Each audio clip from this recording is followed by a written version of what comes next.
Hello, everyone. Welcome to Real Talk Food Safety with Tia and Jill. Jill is actually out on vacation. She is recharging. So I have with me two very special guests, Melanie Harris and Amy Costello. Welcome.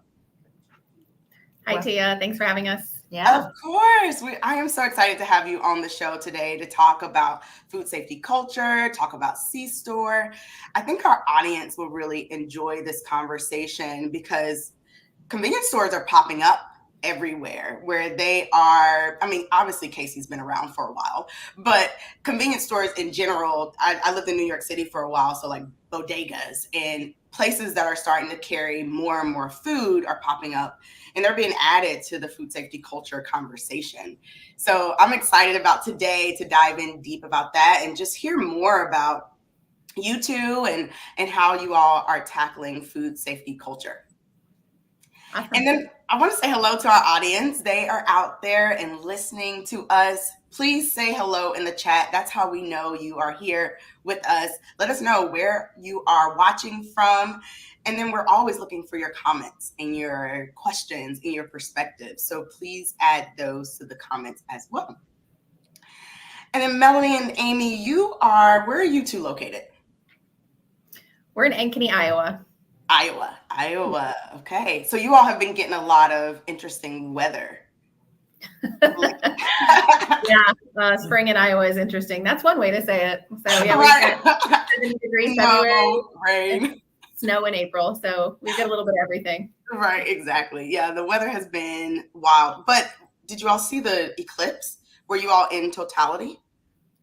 We were not, but we could see it. I think we were 80-some%. So okay. we were outside standing up with our glasses looking up. So yes. We at least got to experience it, but not totality. Okay. Well, I'm in Baltimore and we did not get to experience totality, but I think we were somewhere in the 90s%, which was awesome. So that was fun to watch. We did not have glasses, and so we shared this one pair of glasses that our neighbor had, and there was like 6 of us looking through this pair of glasses. You frightened me for a second when you said you didn't have glasses. I was like, oh no, Tia, don't look. I wouldn't be here today because my eyes would be hurting. But we shared glasses. We were being safe.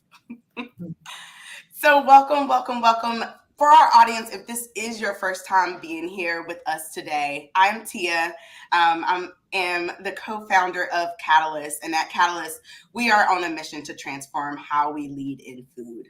Our whole mission, our whole being of an organization is focused on how do we support people, because we need them to show up authentically. We need them to be able to achieve more as themselves, be happy in the work that they're doing, enable business growth, and ultimately impact the culture that we're in. And so that's what we focus on. That's what we help organizations focus on, just really the whole well-being of their staff, of their people. So ultimately, they can progress culture forward. And culture is always relevant here on Real Talk Food Safety, and is relevant today. So let's jump in. We'll first start with an introduction. So I'll start with you, Melanie. Introduce yourself, who you are, your background, and what led you to food and food safety. Okay, great. Well, as you said, my name is Melanie Harris, and I here at Casey's am the manager of the retail pillar of our food safety team. And so what that really means is I am providing support to our retail stores, specifically to our above store leaders. But prior to that, the majority of my professional career has been in regulatory food safety compliance. So I spent the better part of 20 years with the Department of Inspections and Appeals in Iowa. And that bureau licenses food establishments in the state of Iowa, both retail and manufactured license. And they conduct inspections, state inspections, and also there are many of those inspectors that are credentialed to conduct FDA inspections. So for 15, almost 16 years, I was working in the field inspecting a variety of food establishments. So different risk establishments, anywhere from C-stores, where like our stores, anywhere to your very high risk, high susceptible population inspections. So that was very good work. It's also, as the state of Iowa grows and more businesses came, you know, the work just got more and more, bigger and bigger, I should say. The last 5 years of my time with the Department of Inspections and Appeals, I had the opportunity to work on an FDA grant that the department had for a rapid response team. So that was a great experience, I'll have to say. It was work that was specific to foodborne illness outbreaks, whether those were only in the state of Iowa, the outbreak, or when they were multi-state outbreaks that involved the residents of Iowa. That gave me the opportunity to really see the work that I had been doing previously for many years in just a different light. I started to see all the connectors, the connections between environmental inspections, the public health objectives, maybe the differences between FDA and USDA, and when there's an outbreak, and how all of those different agencies work together. Work together is the goal. Sometimes that really had to be worked out when you have federal, state, 2 federal agencies, multiple state agencies, you have industry partners, and then they also have supplier partners. And when everybody is brought into the room to work on an outbreak, it is interesting and intricate, but it is valuable work. So I did that for 5 years, and I will say, unfortunately, I didn't get to do that in the beginning of my career, because I think my passion for food safety would have ignited much earlier. But it doesn't matter about the timing, right? It happened. I have seen things that have just made this work so much clearer to me, the importance of food safety, the importance of the basics of food safety, like wash your hands, all the way to the more intricate methods of processing. Maybe that's reduced oxygen packaging. So there is no step in the food safety process that is not important. And I just realized, you know, what an impact that has on food safety culture in an organization, and across the nation. And so I will just say that I decided to leave regulatory compliance a little bit, not all the way. Like I don't work for a government agency anymore. But I do provide that guidance to our industry partner here, our internal partners here, in a different way, with different language, right? I try not to quote food regulations and that sort of stuff. That's not palatable for anyone, to include some of the regulatory people that have to digest that every day. But I try to do that so that we can make sure that the food that we're providing to the public and to our team members, which is also very important that our team members get safe food, right? So the focus on our team member and guest food for safety and quality comes out of this department. And so I have been doing this, like I said in the beginning, just short of 5 years. And it is just some of the best work that I've had the opportunity to do. And I hope to continue in the food safety world, impacting food safety to the extent that I can, until I decide to no longer work. And that decision's not coming anytime soon. What an amazing Oh, well, thank you. Yeah, it's been a great ride.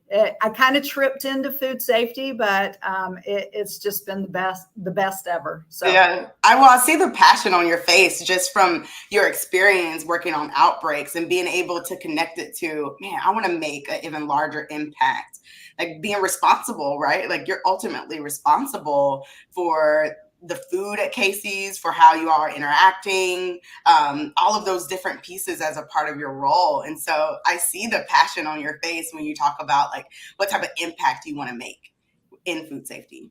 Yeah, I do love the work. I do. It's not glamorous. It's not romantic, right? We say that all the time. It is extremely worthwhile, and it's not so much about saving lives after they're sick. It's about preventing the illness to begin with. And so I may sound a little dramatic here, but I truly do spend a great deal of my time thinking about illness prevention. Yeah, because that's been a huge part of your role in your career. Yes. So how did you end up in regulatory? Did you think that you would always work in food? No. Oh my goodness, no. No, I actually graduated from Iowa State in the hotel, restaurant, and institution management program. They don't even have that program now. It's got a nicer name. I think it's hospitality service or something that sounds much better. But as I went through that, I did several internships in actual food service and restaurants. And I found out that that is extremely hard work. Very hard work. And so I thought, what am I going to do with this degree and this education that I have, and maybe not work when everybody else is, at the resort or at the restaurant or whatever. And I thought, I have to use this education in a different way. Yeah. So I don't know, hopefully that doesn't make me sound lazy, but I quite frankly didn't want to work that hard. I understand. So I started looking for opportunities that I could use my education in, and in a different way. And truthfully, just happened to look on a job board and saw an opportunity for the inspection position. I see. And applied, and really didn't know what I was applying for. I just thought, I think I can do this. And so the first couple of years, it was a lot of trying to understand how to read regulatory language. Mm-hmm. And that needs its own professional, just profession, right? That's not easy. Right. It's true. A bit like legal. Right. It needs its own profession, but at any rate, that's how I got into it. Really, I just applied and got in, and have never left. Right. Oh, okay. That's really interesting, because most of us don't think that we're going to end up in food, and somehow we do, and we develop this passion for food safety. Yeah. So I appreciate you giving us an insight into your background. And talking about legal, Amy, moving over to you, tell us a little bit about yourself and how you found your way into food and food safety. Sure. So Amy Costello, I am the director of the Food Safety and Quality Assurance Department at Casey's today. I guess, I'll stay on theme here. I had no idea that I would ever end up in food or food safety. That was never, ever on my radar. So I am an attorney. And when I came out of law school, I was doing business litigation. Always wanted to be a litigator since 5th grade. Mock trial in 5th grade. I knew that was my passion. That was my calling. I was going to be an attorney. I was going to be in the courtroom. Turns out, nope, that's not what I was going to do. I checked the attorney box, but these days attorneys don't spend too much time in court, as it turns out. And I was working in a law firm in private practice, and a job posting came across for Casey's. And I was driving past Casey's Store Support Center every day on my long commute to work. And I was like, that's about 5 minutes from my house. And they have a playground. So they have on-site daycare. And at the time, my youngest was maybe 18 months. And I thought, how great would that be, not to have to stop at daycare? So I was like, you know what? I'm going to just throw my name in the hat for this job at Casey's and just see. And so, I ended up taking a position in Casey's legal department. My first role was legal counsel, and I was probably here all of 2 or 3 weeks before they were looking for one of the attorneys in the department to become sort of the in-house subject matter expert to support the FSMA rollout. Wow. So I like to think I raised my hand for that, but honestly, it probably was more like it got dropped on my desk. A voluntold situation. A voluntold situation, but I do love a challenge. So I was like, yeah, I can figure this out. And had some amazing outside counsel partners that I worked with over the years that got me up to speed. And before I knew it, like I was the subject matter expert on food regulation here at Casey's in-house. And through that, got to support our prepared food team, our distribution and transportation team, and just between everyone watching, my favorite business partner, the food safety department. So my predecessor in this role became a close friend and just a great professional ally. And the passion of this department, of the professionals that work in it, I just loved. I loved the work. I love the regulatory side, of course, but just the feeling of the work we were doing and how important it was to the organization, to our guests. Just loved every day that I got to work with my food safety team. So it's been a little over 2 years ago. My predecessor left this role, and at about the same time, we had a new chief legal officer come into Casey's, who is my boss. And I thought I was going to be part of the interview process for picking the replacement to my predecessor. Yeah. And instead, my boss said, "Why is your resume not in the stack?" I said, "You're like, what?" "Because I'm an attorney, and this is not an attorney's job." Right. And she's like, "Hey, you love this. You could lead this team. You should think about it." And I was like, "No, I'm not going to think about that, but thank you." And then my boss said, "No, you should think about that."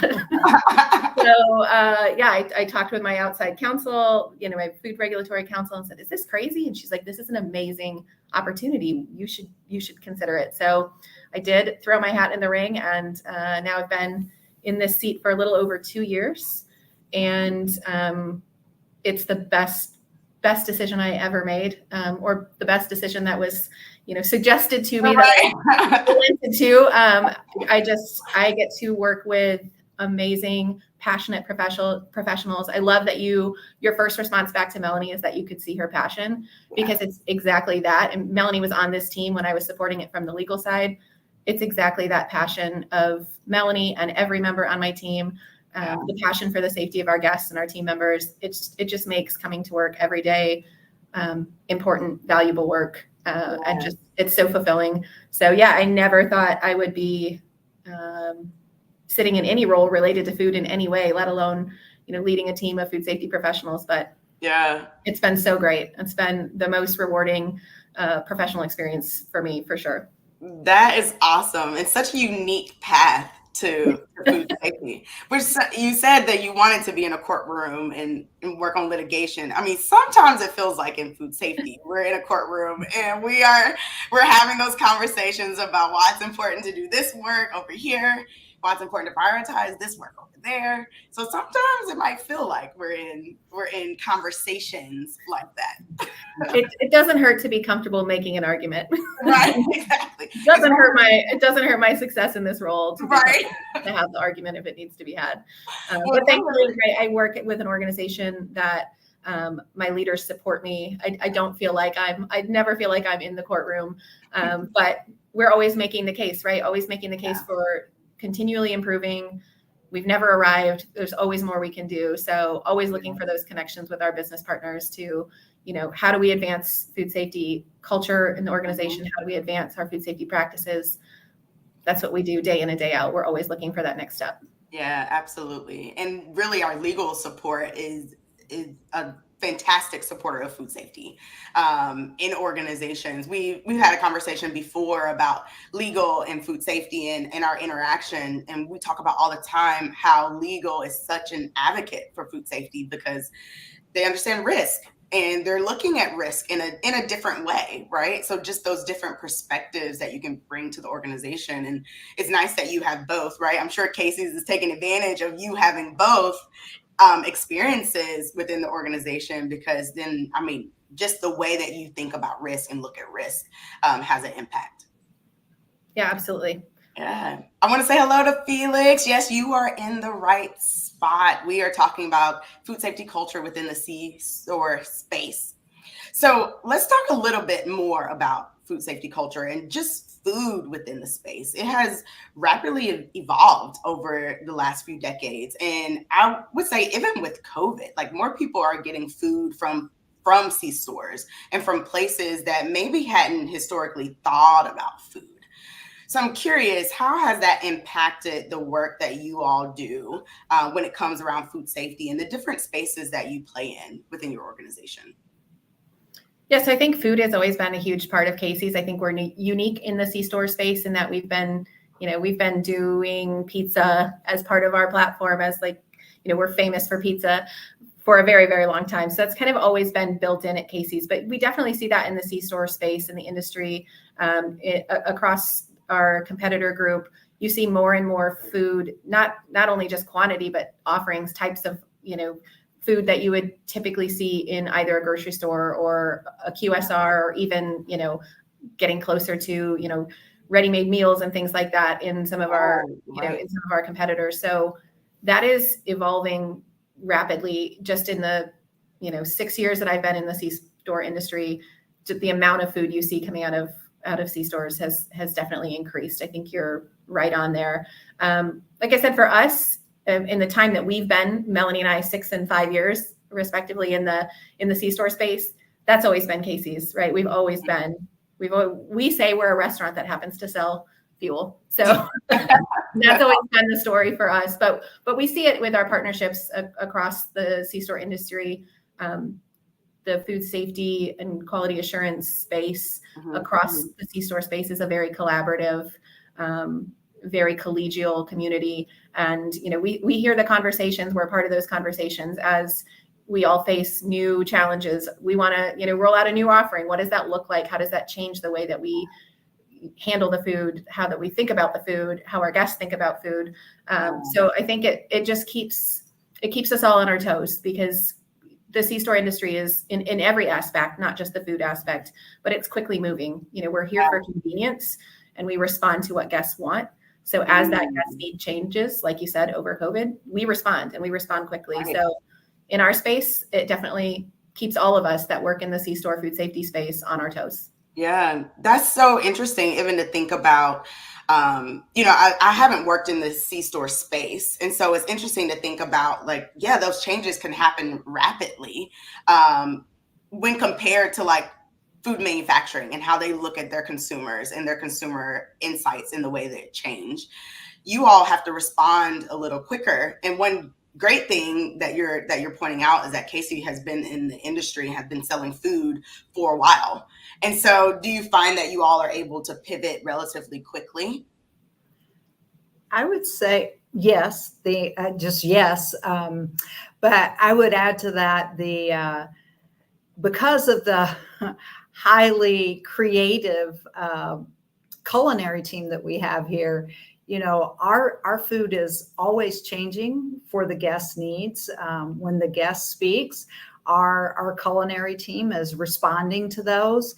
And so when you're working with very creative minds, and you're trying to find the creativity in rules and regulations, sometimes those just don't meet up. But, because our team is always working to do that, we just find ways to make it work so that our business can continue to grow. We can meet the needs of guests and just keep it changing. You have to innovate. And I think we innovate quickly. And I would also say other C stores are doing the same.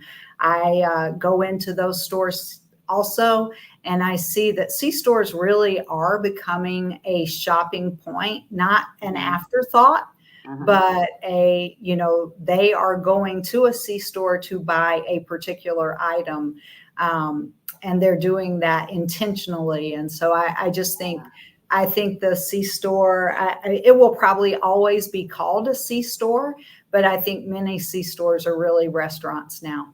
Yeah, I like that. As far as the innovation side goes, and we hear this across the industry with the other C store food safety teams we collaborate with, for us to be so quick and agile, we have partners that we work with. Melanie mentioned our culinary team. They're building food safety in straight from the start. And that's what it takes, right? So you couldn't respond as quickly as you need to if that was an afterthought. So our partners in the culinary team at Casey's, they're exceptional, and they work closely with us, and we see what's coming down the road. We are brought in at the beginning with them. We're there side by side figuring out the hard questions. Like Melanie said, like, we have to get creative here. How are we going to do this? Right. And for us to be able to move so quickly, it's because those partners include us early on, and they have that mindset of, how do we do this the right way for our guests? Yes. Let's talk a little bit about that, because there's a lot of people that's in our audience that listen to Real Talk Food Safety, and one of their hurdles or obstacles that they run into are other groups that are trying to be innovative in the space. But Melanie, like you said, it doesn't really seem to align sometimes with regulations or with the direction food safety is trying to go in. And even though I haven't worked for a C-store, I've worked in restaurants, food service, and I've worked for tons of startups. And the way that you're describing it reminds me of that environment where you're trying to change your menus, as the seasons change, as something becomes popular, right? Or in startup world where you're always looking, there's always so many great ideas and creative solutions to food problems out there. What do you find works best when you are working with a creative mind or a creative group where you also need to embed that food safety into their process? Do you want me to? Go for it. I'll just say, I think what you have to do is just be extremely transparent and honest in the very beginning of the conversation. Don't mislead your internal partners to think that they can do something that maybe at some point in the process will become a roadblock. Make sure, just have those conversations right out front. And say, I would never, ever tell one of our internal partners the answer is no because of regulation. I would say the regulation is going to require us to do that. And so if we want to go down that path, we might have to buy a new piece of equipment. We might have to source a different product. So there is always a way to get to the goal. But, sometimes you do just have to say, well, with our current process, we can't do that, but we could integrate this into our process, which would make that allowable. And then it's up to those business leaders to decide if, we'll change the process for this menu item, or no, we'll go in a different direction. So I just think the more honest upfront, we do want to partner with our teams. We don't want to be seen as, food safety. They always say no. Right. Yes. You don't want to be the roadblock, especially not in business when you're trying to build a food safety culture, right? Right. You don't want the food safety culture to be like, don't ask her. She's going to say no. Right. Exactly. Melonie's really warming my heart here because I think that's the other piece, right? So we talk about how the team comes to us with an idea. We also have to think about as a team, and we talk about it all the time. How do we approach the business? How are we thinking about the business? It is right. I am a lawyer. Melanie is a 20-year regulator. It is very easy to see the black and white of a regulation and just nope. But our business, we work really hard as a team. And I know that the other FSQA teams across this industry do the same thing. We work really hard to understand the needs the business has, the goals and priorities they've got, and think about the way in which they're thinking about it, because they just think differently than we do. And so if we can start from, okay, where do you want to get? You came to me with this path that you want to take to get to a place. I can't go with you on that path, but I can get you where you need to go. Let's talk about how we can get there. Maybe we can take a different approach, but letting them know, hey, we hear where you need to get. Let us help you get there. We're just maybe needing to make some adjustments on the path. And I think that approach, it just opens so many doors with the business partners because they feel like you are hearing them. Because we're all doing different roles in this organization or any organization you're working with, and our business partners who are innovating, they're doing their job, and they have goals that they're trying to meet. And so when we make known to them that we understand that and we're there to support that, that builds that culture of collaboration, of support between the teams in a real way that you just can't get there when you are the team of no. Right. And so I love that we lead with that. Like, we don't want to be no, we are not the police. Yeah. Right. Yes. Such great points. Such great points when you talk about transparency, not being the police, not saying no to everything that comes down, but really opening up those possibilities and saying, like, yeah, we can get there. This is how, right? But if we don't want to spend the money, this is how, right? Like, these are some things we can do. And so, like, that really, we talk about it from Catalyst standpoint of how do we help food safety professionals become trusted business partners. Is exactly what you're saying, that you are a part of that process. You're a part of that creative process on how do we get from point A to point B. I used to tell my startup leaders that, like, you can make whatever product you want to make. And I want you to be innovative because I love food, right? Like, I too want to try all of these amazing ideas you have in your head.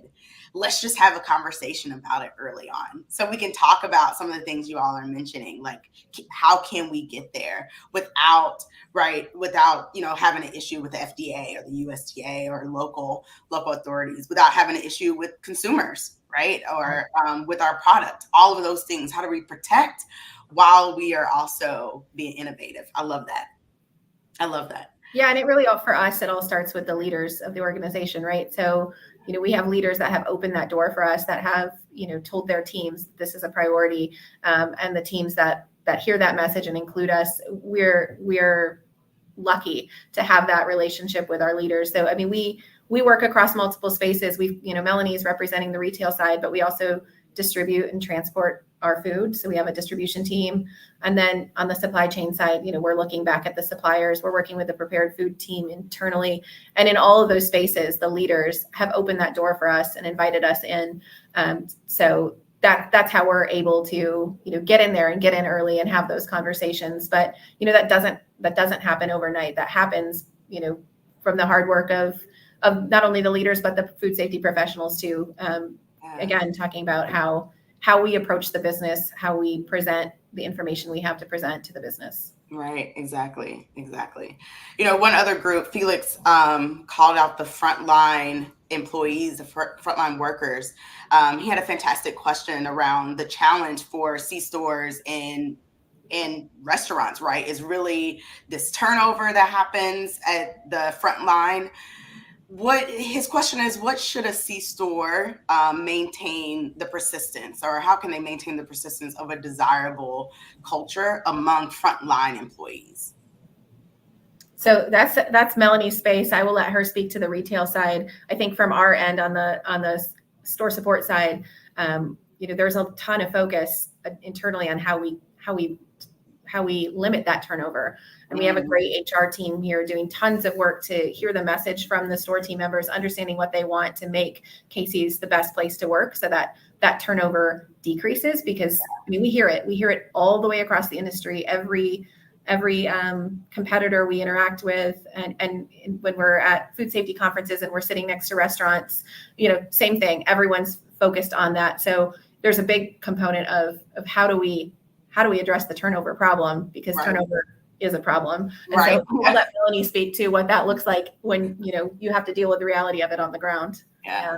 So in the stores, we are not, the food safety team obviously is not hiring the workers that are in the stores, but I do have the opportunity to be in on a lot of conversations with our HR partners that are staffing our stores, and what they have a design of business partners in the fields so that they can keep a very quick pulse on maybe what another C-store is doing. Maybe there's a C-store down the street or around the corner that is paying 50 cents more or has a different benefit. And I think they're really watching those trends to make sure that Casey's, stays competitive. And so in that respect, I believe our HR team is taking care of that very well.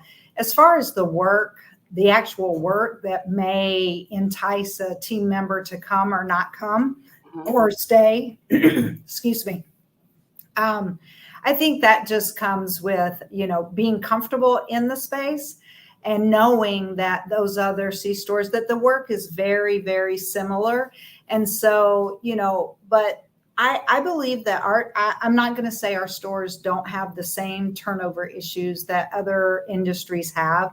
I mean, the restaurant industry as a whole has always seen high turnover in certain positions. Right. I will tell you, our store leaders, our store managers and assistant managers, they tend to be very loyal and long-term employees. And I believe that is a direct reflection, and I'll just speak very boldly here, of just the Casey's, the organization, our leadership at the store support center, that they can feel all the way down to the stores, I believe is what keeps those employees longer. But as far as the work itself, I think it is very, if you are a food service worker, you will not find a lot of differences at our C stores as you would any other C store or any other restaurant work. Yeah, it seems like go ahead. I was going to say, I just think for how we drive that consistency, that food safety consistency in the face of that turnover, is you really have to look at where does that turnover slow down? Where is so the above store leaders, right? That's the very consistent face. Those are the longer term team members, and they're the ones that can really influence the culture store to store. Or that store manager, that long-term store manager, they may have a high turnover in the kitchen potentially.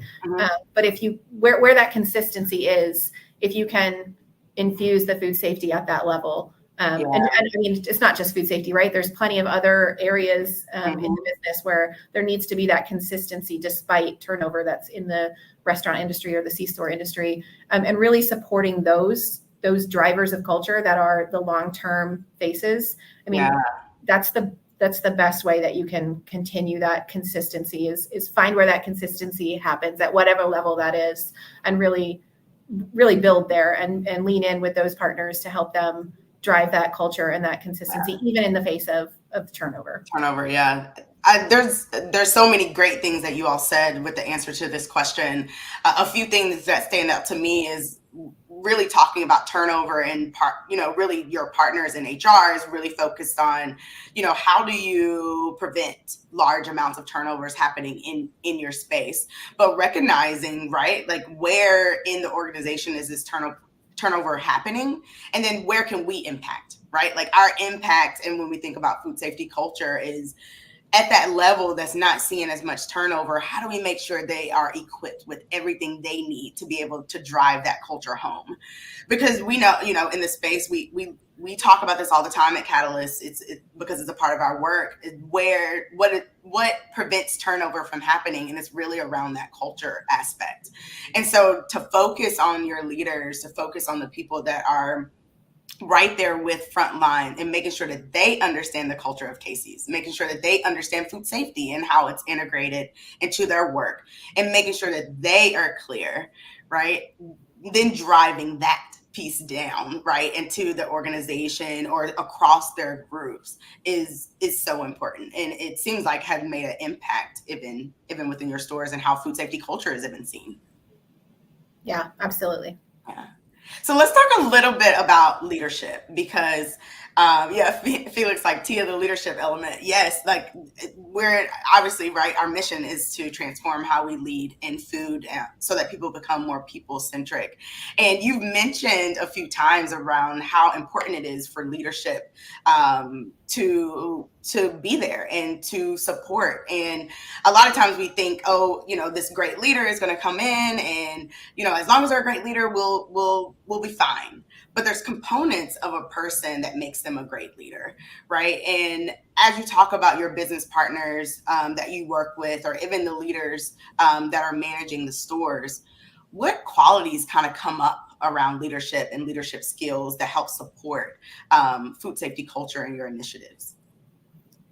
That's a great question. Yeah, I think it varies from leader to leader, and a big part of success for our team looks like knowing our leaders and knowing their strengths, knowing how they work and how they lead their teams. Because, like you said, there's a great leader can look like a lot of things.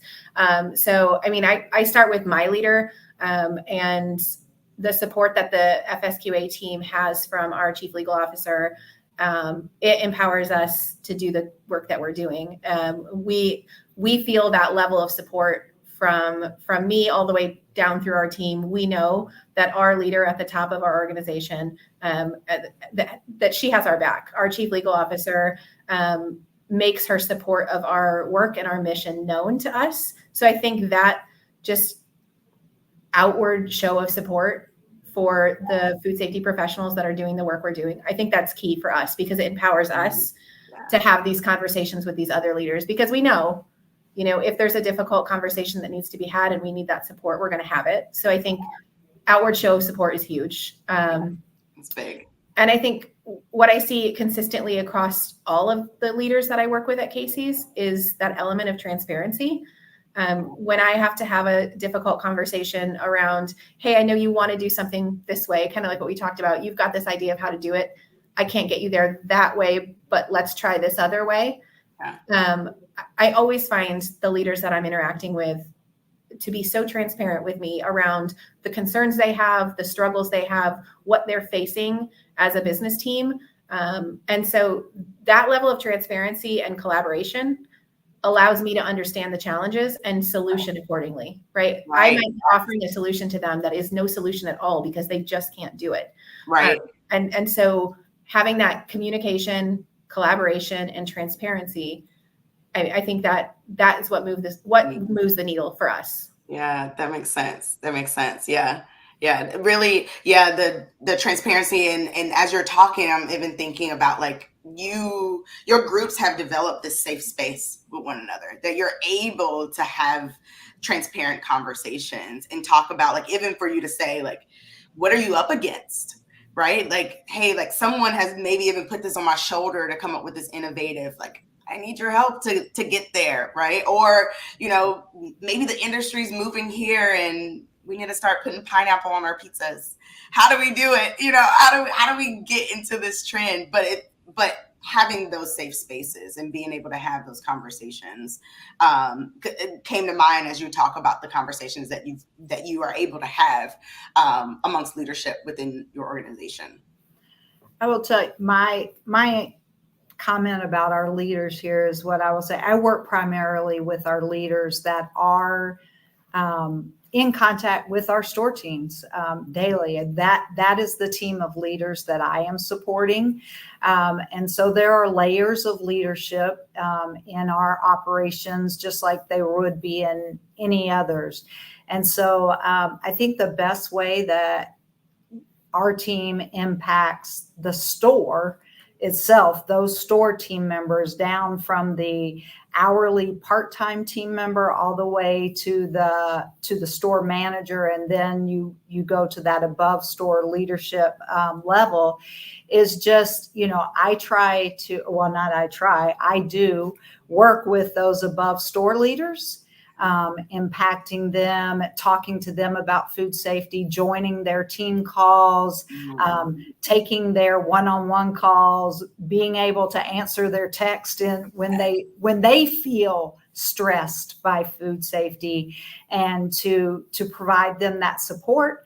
And therefore, then it can cascade down to any store team member that is open to it, right? There has to be the willingness to be open to it. But what I find over this past 4.5 years, that, our store team members are talking about food safety. They are celebrating one another. Those district managers, they celebrate their teams. They celebrate other teams. And so I think, you support the group that you have access to, and you ask them to cascade it forward and hope your ripple effect works. And then if you see like, oh, that message isn't getting through, then you redesign your message, right? Yeah. And you say the same thing and you say it differently. And so it's just, but it is continuous, because leaders change just like anybody else, there are new opportunities for leaders, and you build those relationships, and then they have an opportunity to move on. And so then you realize, okay, that effort just is now going to benefit another place Yeah. and let me start over. And so, but I just think that is what you do. And I see the change. I see this changes on social media. I see the changes in the conversations that I have, with our above store leaders. So our leaders, we have 2,600 plus stores. I am not touching every single store. There are some stores I may never, ever actually get to speak to someone in the store, but I have the ability to touch them through their managers. And that's just where I spend all of my efforts to do that. I love that. You are creating champions, right, of food safety, of your food safety culture message, so that you don't have to be in every single room, right? We don't have to do Melanie times 2,600. Right. Really, thank goodness. Right now, talking about a lot of work, right? If you were in 2,600 places, right, across that's really across the U.S., or is that across the world? About 17 states. 17 states. Woo. So like that's a lot. That's a lot. So making sure you have these champions that's able to share your message out there is key. And one of the things that you said as we were prepping for this call is that you really bring food safety into the culture of the store culture. Yeah. Right? Versus making it seem like a different thing or another thing that they have to add to their list. Say more about that. Well, when I first started talking about food safety culture, I will say that I did bring it as something new, like, oh, you need a food safety culture, and not to make fun of or make light of, I had a leader that said, "Where do I get that?" As if it was a program or maybe something they could purchase. And at first I thought, wow, I can't believe I just got that question. But then I thought, you know what? That really isn't that strange of a question. If you are not familiar with something, you would say, how do I start? Where do I get it? And so I thought, okay, I need to figure out a different way to talk about that. So I just started talking to our leaders about, what is your store culture? What does that look like? How do you speak to one another when it's just the store or just the district? Is that different than when you go to the region? Is that culture a little different than, your familiar culture? And so I just said, can we just build food safety into that already established culture? Yes. And so I still talk about food safety culture because I think it's important that people hear those words. It is kind of a catchy phrase or a buzzword now. So they will hear it from other places and other sources. So I do talk about it, but I talk about it with integration of whatever you currently have. Let's bring food safety into that conversation also. Yes. So that I just took a different swing, but I didn't do it out of the gate. So, I stumbled out and I was like, oh, okay, that was a mess. Let me fix that and see what I can do better. Right.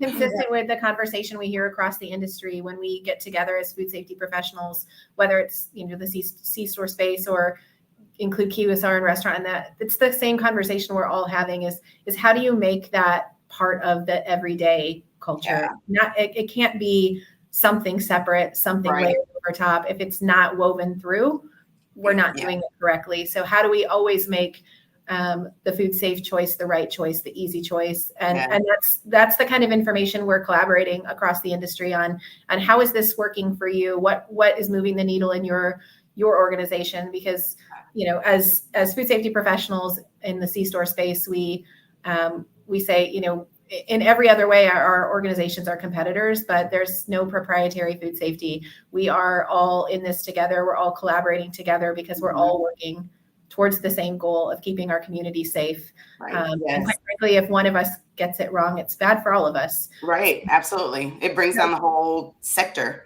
of the industry. Absolutely.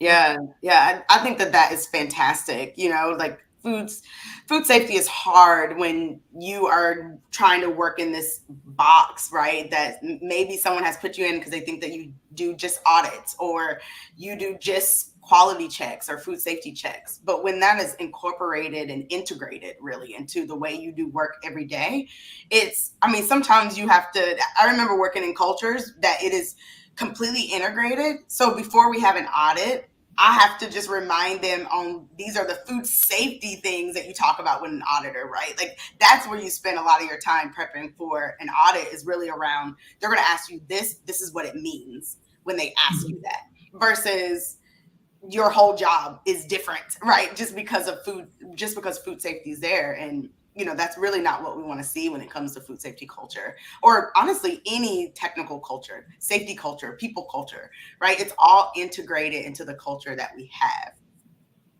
That is fantastic. So with this conversation we've had today, we've talked a lot about leadership, food safety culture, how you all interact with other partners, how your team is an integrated business partner. You talked a little bit about even how you sit within the C-store space compared to your competitors and how you all are thinking about this together. What do you hope the audience takes away from this conversation? I would say I hope that the audience, if they're not familiar with the C-store space, knows that for all of these C-stores that are offering these, ever expanding menu options and food options, that there is a really thriving, passionate food safety professional community behind the scenes supporting those businesses. It's been such an amazing opportunity that we've had to connect with the other C-store food safety professionals in this industry. We do that through trade organizations. We do that organically. There's FSQA leaders out there that are, again, working for a competitor that take time to invest in me personally as a food safety professional, mentor me, give me guidance. I can pick up the phone and say, hey, I've got this food safety issue that I'm looking at. How would you think about this? And just sharing that knowledge and that expertise. But it's a passionate group of professionals that care very deeply about the work that we're doing in the communities that we serve. And I don't think that your everyday consumer would think about that when they walk into a convenience store, that somewhere behind the scenes, these professionals are out there, doing the best that they can to make sure that the food that's offered to them every day is safe, quality food. And just we're doing this work here that other people maybe don't see. I think that would be a great takeaway that this is a very real, thriving food safety community in the C-store space. Yes.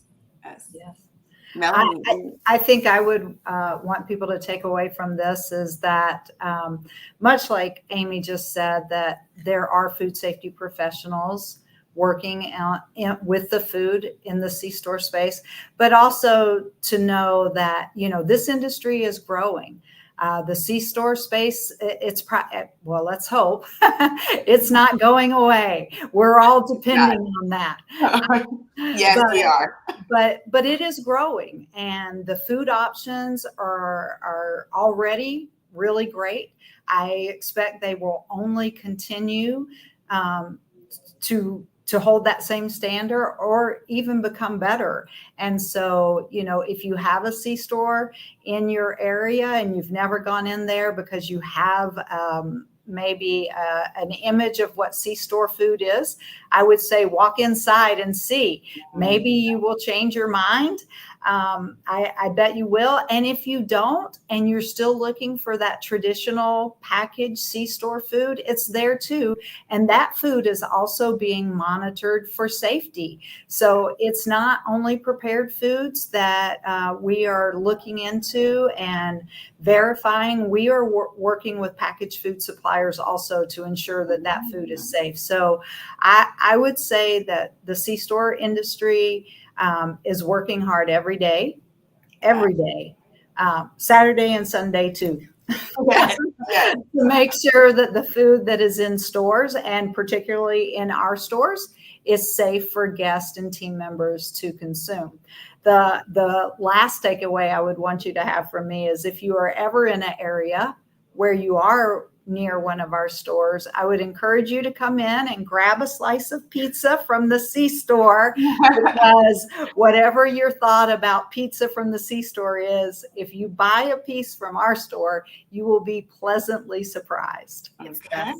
It It's the best. We're not biased. It's just the best. Yeah. Well, I'm gonna have to check it out. The store's tagline is "We're here for good," and our personal one is that we're here for safe food, and they go hand in hand. And I'll stand behind that any day. Yes, it does. And so for the people that know me, I grew up in Knoxville, Tennessee, and there weren't any Casey's in that area until relatively recently. Now there's a lot of Casey's in the area. So I'm gonna have to check out the pizza when I go back home. As a matter of fact, the Casey's that's right down the street from my mom is currently closed because they're doing renovations. So I think they've been down for a couple of weeks. And so I can't wait to go inside and see what it looks like. I know it's going to be completely new and different, and I can't wait to get a slice of pizza. I would suspect they're putting in a kitchen if they're closed for renovation, so you'll have pizza. Yeah, that's actually true, because there were no food, well, other than packaged food that convenience store did not make. So in order for us to get that slice of pizza, there has to be a kitchen in there, and so I'm sure that's a part of that renovation. So I can't wait to check that out. You'll have to let us know how you like it. I will. Well, thank you both so much for being on our show today. I know I've learned a lot about Casey's. I've learned a lot about you two. And I've learned a lot about just how the C-store space is growing and thinking about food safety and food safety culture. We are a tight knit of food safety professionals within food. Melanie, like you said, or Amy, maybe you said this, where it's like food safety is not the sexy function, right? Like we're not the ones that's balling out of control with money or all of those things. Like that's unfortunately or fortunately, I don't know. It's not a part of our, that's not why people go into food safety. It's really this passion that lies behind it. Our passion to support our organizations, to support the consumers that eat our food, because we are consumers ourselves, right? And we're just lucky enough to be in the space that we interact with outbreaks and interact with what happens when things go wrong and what happens when things go right. When you're in an environment where people are not getting sick and people are enjoying food and they're able to laugh and interact with their families and friends around this occasion that's center of almost every ritual that's out there. Right. So, I'm happy that you two are a part of my network, and that the C-store is growing in food, and that these amazing teams behind it are a part of our network. So thank you for the work that you do. Thank you for having us. Of course. And to our audience, thank you for being with us today. We would love to hear your thoughts around it. We do have our replay. If you're listening on replay, thank you for being here. We post them on our YouTube channel, so please check it out. And then we'll be here next week. We're here every Wednesday at noon Eastern time, talking about things that are happening in food safety and impacting the world of food safety. Until then, we will see you later. Have a great week. Bye. Bye. Bye.